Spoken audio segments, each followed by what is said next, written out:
Thank you, Pastor. God bless you. Now we have this couple. Amen. Praise the name of the Lord. Now, my brother here, he loves her wife, his wife. Praise the name of the Lord. And his wife, he loves him.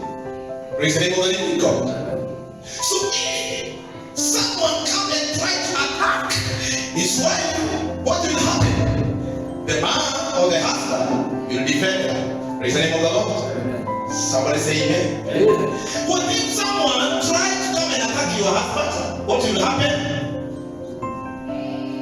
I will deal with him or her perpendicularly. Can you clap for them? Amen.